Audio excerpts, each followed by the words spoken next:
Set Phasers, a highly illogical Star Trek podcast.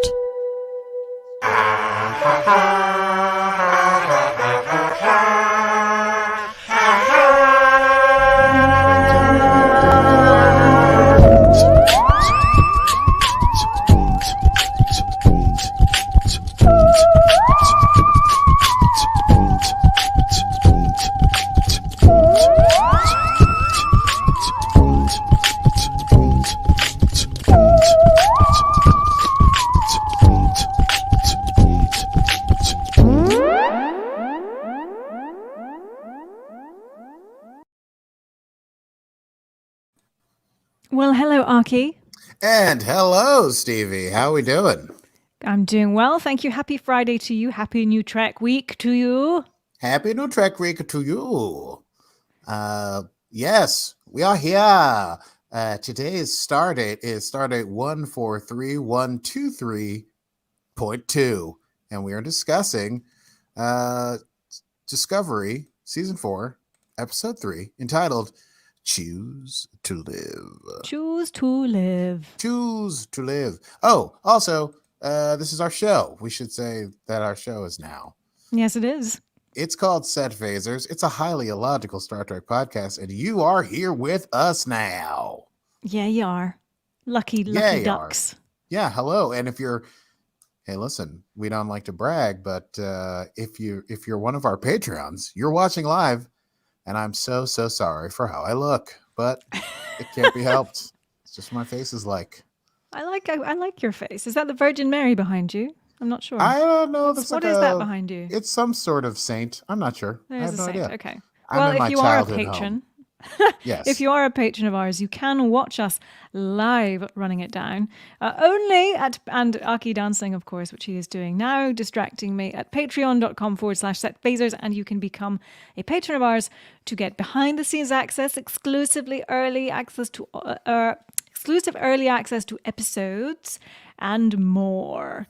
So please do join us at patreon.com/setphasers. That's a tongue twister. Killer-Romulan-Warrior-Nun. Yeah, we're about to get into it. Also, I have in my notes here that we have another Patreon subscriber watch party coming up. We do. On the 12th of December, if I'm not mistaken. That is correct. Yes, and we haven't picked an episode yet, I don't think. We're going to have to see what Netflix will allow us to watch, basically. Or we could do Amazon too. No, I think most people said they've got Prime.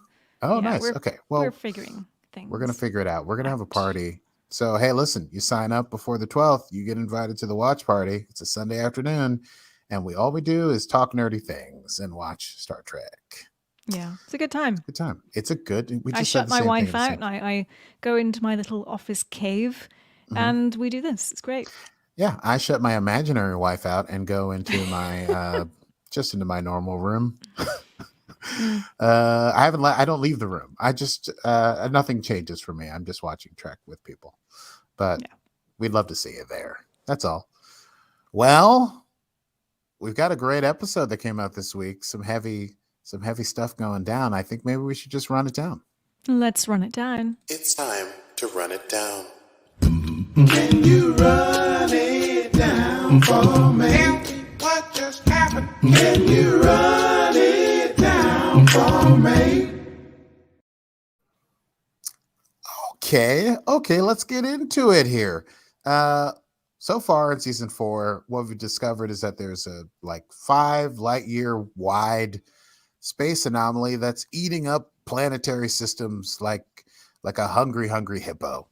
And that's a situation we're trying to deal with. And there's a lot of interpersonal stuff going on. But some of the good news from last season is that there's plenty of dilithium. And now that Starfleet and the Federation are back, they're trying to deliver dilithium to planets in need. And so we begin this episode on the USS Credence. And there's a first officer, and they're getting ready to deliver some dilithium to some planet. But when they let their shields down, there's an intruder alert, and they're attacked by the aforementioned Killer-Romulan-Warrior-Nuns, aka the Qowat Milat, who are there to steal their dilithium. The first officer fights and is killed, even though the Qowat Milat in charge says choose to live. he chooses to fight and he dies. Which, you know what? We can chat about it when we chat about it, but I feel like, Starfleet would understand if he was like, I didn't want to possibly die for this, just a commodity. You know what I mean? But Yeah, I hear that. whatever. He decides to be a hero. He dies, and it causes a big stink because apparently there have been thefts by this same Qowat Milat sister, who is Sister Javini. But this is the first time she's killed someone, apparently. So a council is called. It's the president of Navarre. It's the president of the Federation, Michael, Admiral Vance, and also a representative of the Qowat Milat, none other than Michael's mother, known as Dr. B, Dr. Burnham.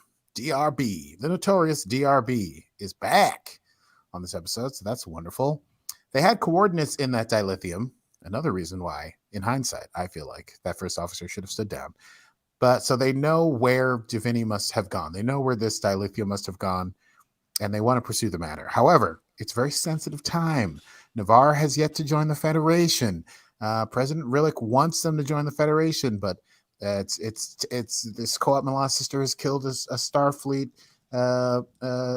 officer, and they need to bring her to justice, but they can't do that over the wishes of the Qowat Milat. So a joint mission is proposed, a mission where Qowat Milat and the Federation work together to hunt down Javini, to bring her to justice. They're going to do it while respecting the Qowat Milat ways, but also Michael is taken aside by President Rillick, who says, you got to be in charge, but you need to bring this person in because Starfleet needs to show strength by capturing this Javini. Otherwise, people are going to lose confidence. But at the same time, keep respecting Navarre because it's tentative and we want Navarre to join the Federation. Meanwhile, Tilly runs into Saru at lunch and she asks if she can water his flowers because she's been talking to Dr. Culber.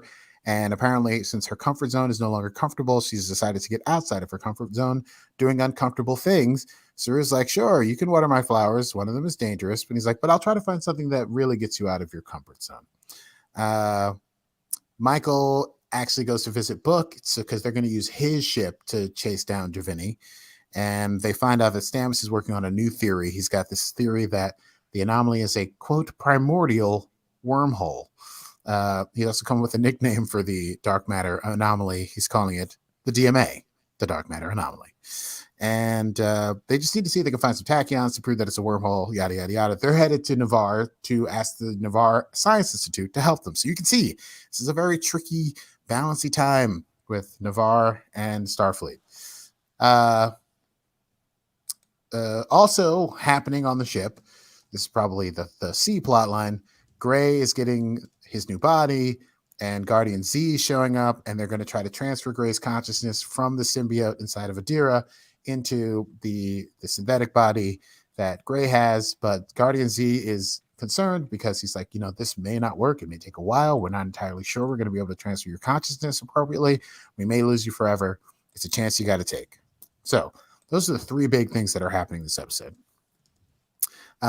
Saru suggests that Tilly goes on this away mission with Michael, even though she's not really a combat person. This will be great to get her out of her comfort zone. And maybe Tilly's intuitive diplomatic skills will also be helpful in keeping everyone's tempers under control. So they head off in search of Javini. There's a brief discussion between Dr. Burnham and Captain Michael regarding whether or not they think Javini is justified in her actions, what could be the justification thereof, and whether or not, how to bring this person in without offending the Qowat Milat and Navarre, but also satisfying the Federation's demands. They arrive at the coordinates. They're on looks like a moon sort of asteroid, big rock circling a planet, and they find that it's hollow underneath, so they're going to go down. Dr. B is like, you can't go with your phasers because you got to do this the Qowat Milat way. So they give Tilly and Michael swords just in time for intruders to attack the ship. And there's some fighting. And guess who shows up? Javini. And there's another Qowat Milat. So there's two Qowat Milat. There's Michael's mother and an unnamed Qowat Milat whose name we so didn't. She's such a red shirt that at no point did anyone say, Tanya, replace the EPS jingle jangles. They were just like, your job is to show up and die. And she does get killed by Javini. Red That's shirt it. moment. End of story. Super red shirt moment. Do we have a red shirt moment thing? No, don't you think need we to do. make one. No, you're right. What would it be? Oh, we don't need to. I feel like it would be a, hey, do you want to come down to the planet? Wah! Or something Yeah. like that. What would it be? I don't It would be know. like, I'm so glad to be on this away mission. Ah, eyes, look your last. My first away mission. How exciting. This is really exciting. I'm so glad I chose command staff. Blah! Okay. Well, I'll work on We'll that. figure that out. That's hard to do with an audio clip. That's tough. we're gonna have top people working on that. So they're attacked. Javini kills the person, but they manage to sort of like fend off everyone else.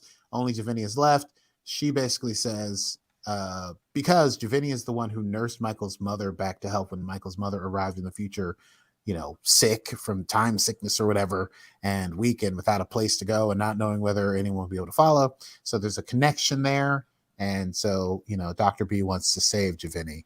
So Javini says, if you leave now, you can live, but if you follow me, your lives are forfeit. And of course, Michael, Tilly, and Dr. B decide they're going to follow. Meanwhile, they're able to get Grey Tal's consciousness out of the Tal symbiote, and maybe they're putting the whole Tal symbiote's consciousness into Grey. I didn't understand whether or not Adira is no longer a host or what's happening there. I guess that'll be explained in the future. The science eluded me, I think. And it was all a bit fuzzy anyway. Yes, very, very fuzzy science. Anyway, they're able to get the unjoining, but the consciousness is not yet being sensed within Grey's body, and they'll have to wait. Oh, by the way, remember we couldn't remember the name of the doctor who is the other doctor other than Culber? Well, in capital letters, Dr. Pollard is the other doctor on the ship. The one who I feel like if Culber becomes like, okay, this is chat stuff. Anyway, her name's Dr. Pollard. Michael, Tilly, and Dr. B, they zoom into the cavern. The cavern looks like a crypt. There's like a dead alien there, a species they've never seen before. Looks like the graves have been robbed. Javini's cloak is over one of these unnamed species. The dilithium has been activated. They find out it's not a tomb. It's not an asteroid. It's a ship. And so they go looking for the reactor. Tilly takes out the reactor, and then Michael says, okay, power it down, and then stay here as bait for a trap to get Javini. Meanwhile, Stamets and Book go down to Navarre to work with the Navarre Institute on figuring out whether or not this could be a primordial wormhole. The Navarrians? Any thoughts on that? Yes. Just the Navarre? The Navarre. Well, aren't they Vulcan? It's but very they're confusing. not Vulcan. They're conjoined Vulcan, Romulan. In that episode last season, there's like Romulans, Vulcans, and then people who are like mixed. That's right. And I forget what they're called. So yeah, I guess they're the Navarrians. I'm going to call them Navarrians until someone says they are the Navarre. Or they could. I mean, they could well be the Navarre. We are the Navarre. I am Navarre. The Navarre. I am Navarre. Yeah. From Navarre. I am Navarre, far from Navarre. Like that? That's a nice vocal warm-up. Obviously, I just came up with that. Anyway, the Navarrians, scientists, enter a state of deep meditation, which obviously Stamets finds deeply frustrating, but they're supposed to be working on the problem to see if there's any tachyon radiation, which could prove that this is a wormhole, because it's the only requisite item that is missing from the data, and maybe it's in there somewhere. Adira is really worried about Grey because Grey still hasn't come out of the limbo that they're in. And Saru and Culber have a conversation where Saru acknowledges that Culber is doing like a billion things on the ship, and he's trying to do them well, and it can be very hard. And Adira goes to see Grey's body and speaks to the body, but also maybe the consciousness that's trying to work its way through the body, and takes Grey's hand and says they can lead them back into the body. Back to our main plot line. Javini finds Tilly, and then Dr. B and Michael beam in. There's a big fight. Dr. B's like, I got this. Javini and Dr. B fight. Javini gets the upper hand, holds a knife to Dr. B's neck. She orders Tilly to repair the the dilithium reactor. Michael, realizing what is going on here with the ship, after speaking to Giovanni for a second, these are Abronians. There was their star went supernova. Their biomatter has concentrations of what's it called? Latinum. Remember, Yes. latinum is like more precious than gold. And so that's why people were robbing their quote graves, but they're not graves, they're cryostasis chambers. And apparently something is wrong with the cryostasis because these people were supposed to wake up a long time ago and go to the planet that they're circling. And the reason that Giovanni was stealing dilithium is because Giovanni needed to power the reactor to move this ship away from the planet in case the anomaly, which is eating up star systems, comes here to eat this planet, because she has taken on their cause as a hopeless cause, one that she will fight to the end. So she gives Michael enough time to try and fix the cryo chambers before Tilly fixes the reactor to maybe help defuse the situation, and then the quest can be at an end. Meanwhile, on Navarre, Stamets has proven his theory is unproven because they cannot find any tachyon radiation. They try one last ditch effort.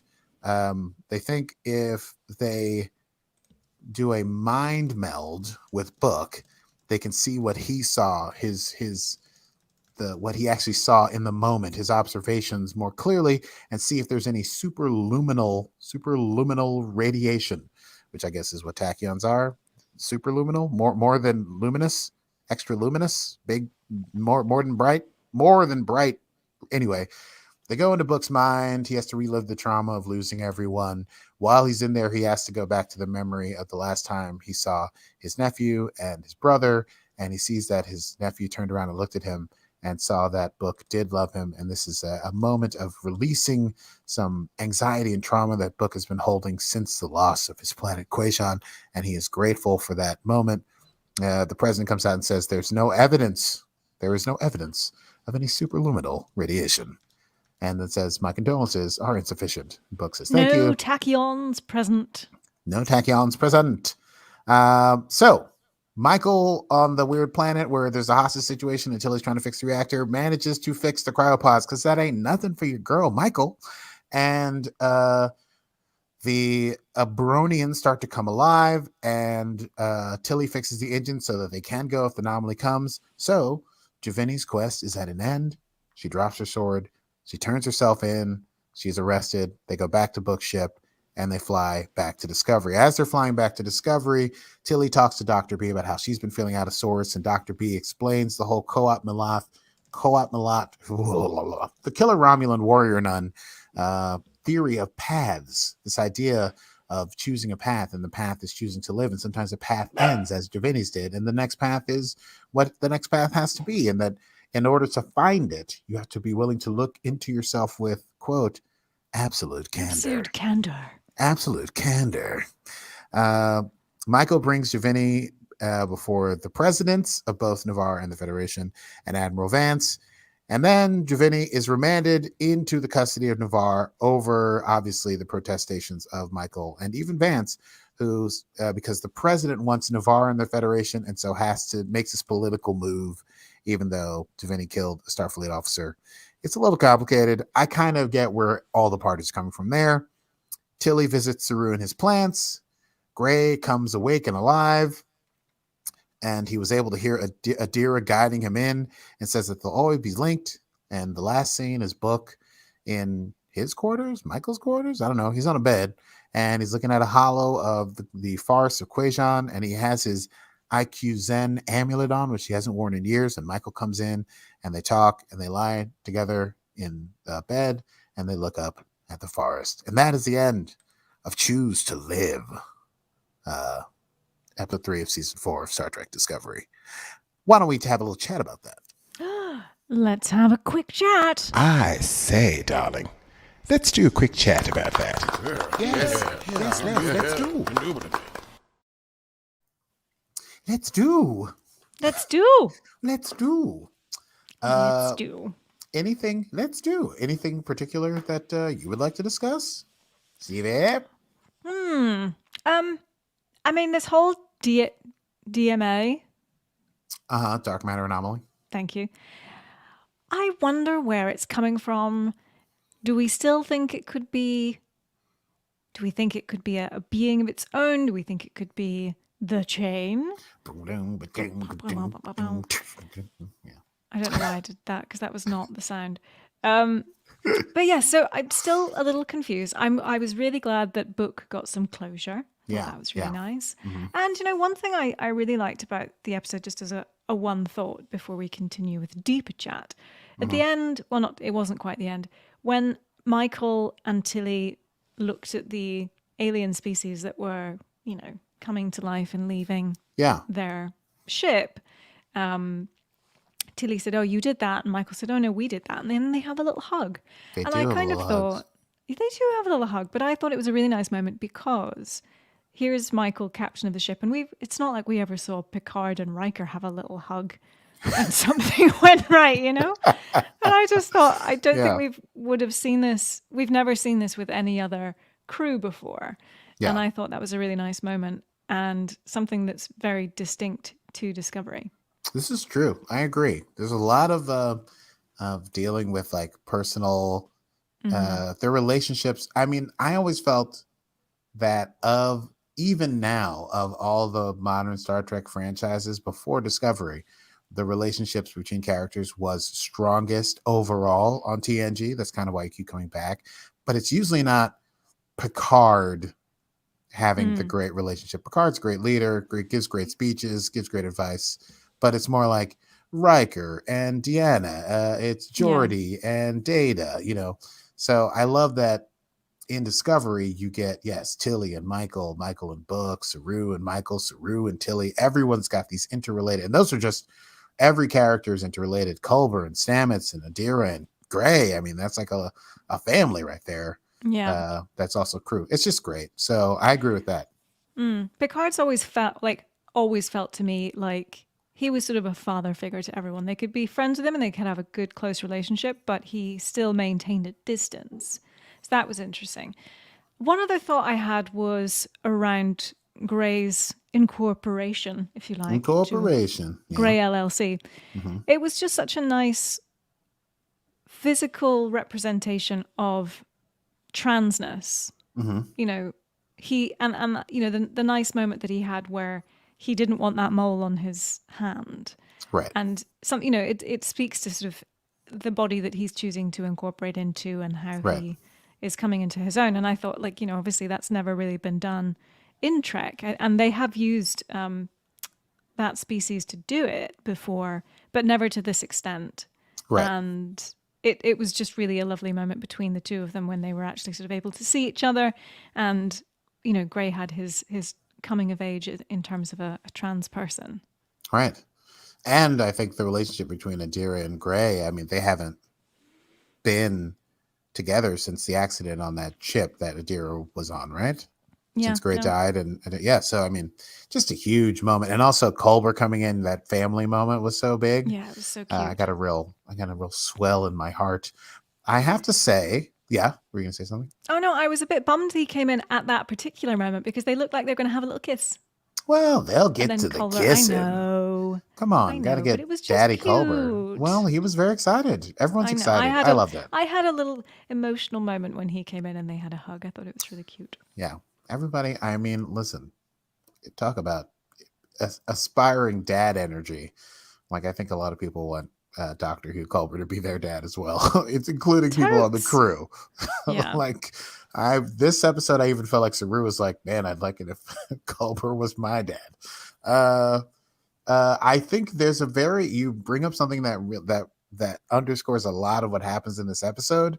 And I love that the title works in this way. This idea of choosing to live, life and choice are very much a part of the quandaries everyone has in this episode, from Tilly's trying to choose what her next path is, to Gray's choice of a body and literally to live, to the Qowat Milat obviously choosing to live. And then we find out that the longer phrase is this is the end of your current path, or whatever it is.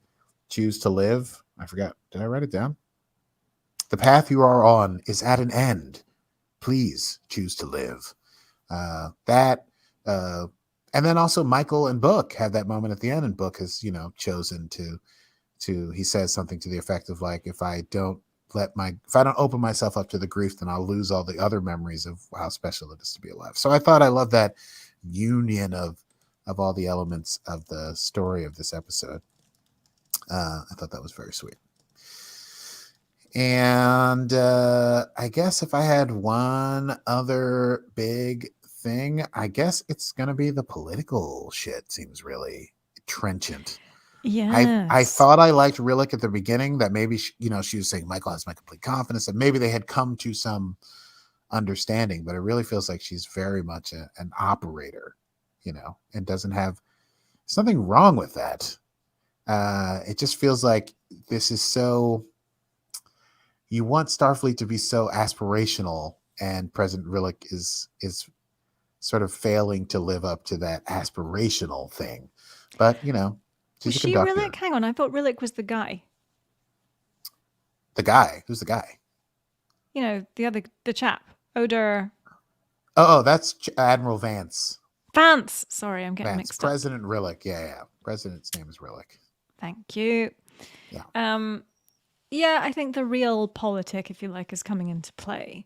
But it's always existed. I think, almost Starfleet admirals have in some way in Trek been the big bad real politic that almost every time. Almost every time. Yeah. If you want to stay incorruptible, never get above captain. Yeah. Stay at captain for as long as you can. Yeah. All of the TOS movies are about Kirk being like, I should never have become an admiral. I should have just stayed a captain. That's true. Yeah. And I agree with that.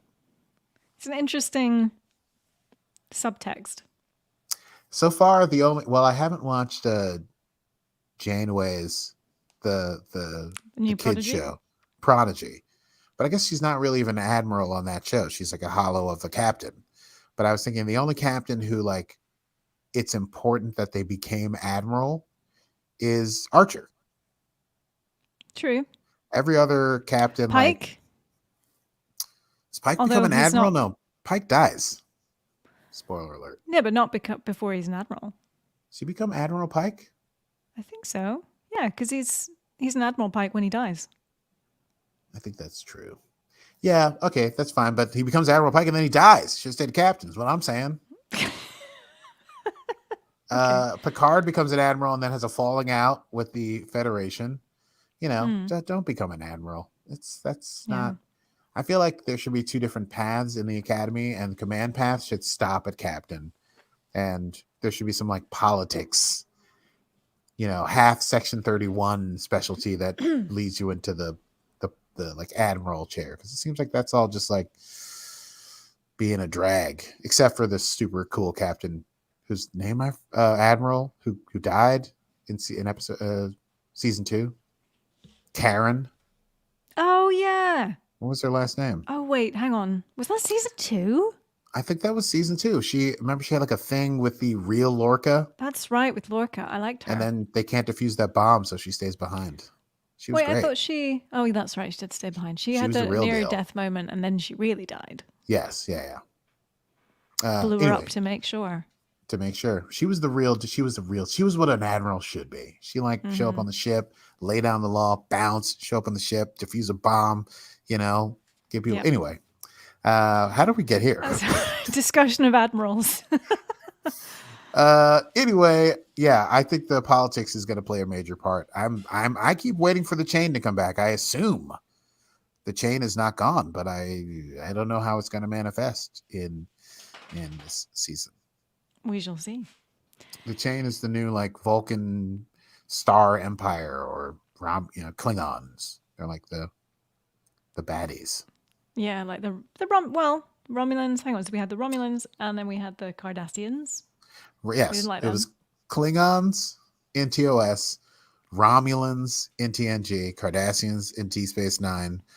Ooh, what is it in Voyager? It's kind of like a mix between the Maquis, who we have to who they actually have to work with, because that's how the inciting incident is chasing the Maquis, and then in the end it's the Borg. Captain Janeway has to kill all the Borg. 1564. Do you have the actual numbers? Because I was just making those up. I used to know it. You did. Well, We spoke about it recently. We had to Google it. We could Google it now if you want to. I can't Google anything because the setup I have is too crazy. Would you like me to? I would love for you to Google what species. If you want to know, you can Google that. Species 8472. 8472. 3 of my favorite numbers and a 7. So I don't know why I can't remember that. Anyway, and then in Enterprise, it's the weird thing that blows up half the Earth. This in season 3, where they have to go to that cloud. Man, Enterprise really is a trip. Anyway, great chat. I love this episode. Let's talk about quotable moments. Quotable moments. What did you have? I have so many. This was a very quotable episode. It was very quotable. Toots. I was going to say totally or totes. It was totable. It came out toots. Totally quotable. It's totally quotable. Totally quotable. Toot sweet. Totally quotable. It was totally quotable. All right. I had... Can we discuss the schedule for the day? Science first, nap later. That was great. That was a Stamets stinger. That was a Stamets stinger. Ooh, that stings. Nice. Woo, we finally got to use it. I know. We've never had to. We've never been able to use that. Or I'm very so rarely. glad. I'm so glad you picked that one up. Ugh, science now, nap later. That's good. Yeah. I liked Saru and Tilly. Saru says, "Be careful not to touch the swamp kelp while it is in bloom." And Tilly says, "Why? What happens if I do?" And Saru says, "It is better if you do not know." Yep. Actually, Saru again. It is difficult to ride. What was it? 2 veil beasts. 2 veil beasts with only one set of buttocks. They have beautiful language, Kelpian. It is. But it's a nice way of saying, it's hard to sit on 2 chairs because you can only do it half-assed. I think whatever the phrase is. Yeah. It's a good way of saying it's hard to sit on 2 chairs. Yes. Couldn't agree more. I also liked a touching moment between Book and Michael at the very end. Michael says, "You seem peaceful." And Book says, "In this moment? Yeah." And Michael says, "Sometimes that's all we get." Choose to live. Book had another one. Indeed. I thought Book had another one where he was talking to the Navarre president and he said, "A drowning man only needs one breath." That was heavy. That was a small, but it was effective. Yeah. All right, Book. Okay, Book. Yeah. Yeah. And then I really enjoyed Tilly saying absolute candor. I dig that. I dig that. It was nice to have Michael's mum back. We didn't make too much. There was a cute little moment where Michael and her mum were having a bit of an argument, and Tilly was like, "My mum didn't really like kids around, and if she were here, I would just give her a big hug." Yeah, Tilly's as if to say, yes. Stop fighting. How dare you fight? You've both flown 1,000 miles into the future. You were the Red Angel, for Christ's sake. Yeah. Tilly's on point. Tilly's doing what Tilly do. Tilly, I like where Tilly's at. Is it Tilly time? It's Tilly time. Tilly, don't be silly. Tilly, space is wide. Space is wide. Clearly, it gets chilly. Tilly, it's your time. You know what? That might be the best thing I've ever made. Wow. So happy. I love it. It makes me feel so, I feel good listening to it, and I don't like listening to myself ever. I always love the rundown and Google's great because it feels like it's for a game show. You can Google that. You're the lowest I've ever managed to do it. It's also whatever it is the lowest I can possibly sing. Oh, good Lord. I think we have gone on long enough, don't you? We have gone, yeah. Let's hit next time. Next time on Set Phasers. Yes, next time on Set Phasers, we'll be discussing episode 4 of season 4 of Star Trek Discovery. And the title I looked up the title, as I always do when I can. It is All is Possible. All is possible. Possible. I'll try and do an effect on that. Yes. Well, thank you so much, dear listeners, for joining us. We are Set Phasers, a highly logical Star Trek podcast. You can find us wherever you get your podcast. Just search Set Phasers. And Aki, where do they go if they want to join the Patreon? If you want to go to the join the Patreon, listen, if you want to support us, patronize us even, we can take it. You can go to patreon.com/setphasers. And there's a couple cool things up there. Yeah. And if you are part of it, you'll see me dancing right now. Yes, Aki and the dancing. Don't forget, we have our Netflix watch party / telly party Sunday, the 12th of December. So if you do want to join us for that and watch Trek with other nerds just like us and us, then go to our Patreon and sign up, and we will allow you to do so. And anything else, Aki? Well, mention that we put out new episodes every Monday. That's true, you can find them wherever you get your podcasts at Phasers. We've reviewed so many seasons of. There's so many back episodes. You could spend a month listening to our mellifluous voices discussing a future of joy and happiness.